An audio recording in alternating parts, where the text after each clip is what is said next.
Hi friends, అప్సనాస్ fashion వాళ్ళకి స్వాగతం friends. ఇవాళ రెసిపీ వచ్చేసేసి ఇన్స్టెంట్ చట్నీ మిక్స్. మన దోశల్లోకి, ఇడ్లీల్లోకి ఈ చట్నీ మిక్స్ని కలుపుకొని వెంటనే సర్వ్ చేసుకోవచ్చు.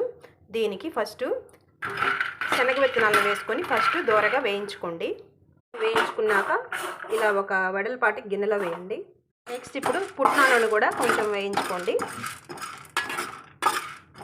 ఇందులోనే ఎండుమిర్చి మీ టేస్ట్కి తగ్గట్టుగా, వెల్లుల్లి రేకులు, కొంచెం చింతపండును కూడా వేసి వేయించండి. సిమ్లో పెట్టి వేయించుకోండి. ఇప్పుడు వీటిని మంచిగా పొట్టు మొత్తం తీసేసేయండి. ఇప్పుడు చల్లారిన వీటన్నిటిని మిక్సీ జార్లో వేసుకొని పౌడర్ చేసుకోండి. టేస్ట్కు తగ్గట్టుగా కొంచెం సాల్ట్ కూడా వేసేసుకొని మొత్తం కలిపి మిక్సీ చేసుకోండి. ఫ్రెండ్స్, మన చట్నీ మిక్స్ రెడీ అయిపోయింది.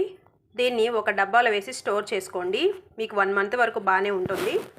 ఫ్రిడ్జ్లో పెట్టుకుంటే 3 మంత్స్ వరకు బాగుంటుంది. దీన్ని జస్ట్ వాటర్లో కలిపేసేసి కొంచెం మీకు ఎంత థిక్గా కావాలో అంత థిక్గా వాటర్లో కలుపుకొని తాలింపు వేసుకోండి. మీకు ఇన్స్టెంట్ చట్నీ రెడీ అయిపోతుంది. నా వీడియోస్ నచ్చితే కనుక ప్లీజ్ సబ్స్క్రైబ్ చేయండి, లైక్ చేయండి, షేర్ చేయండి. Thank you friends.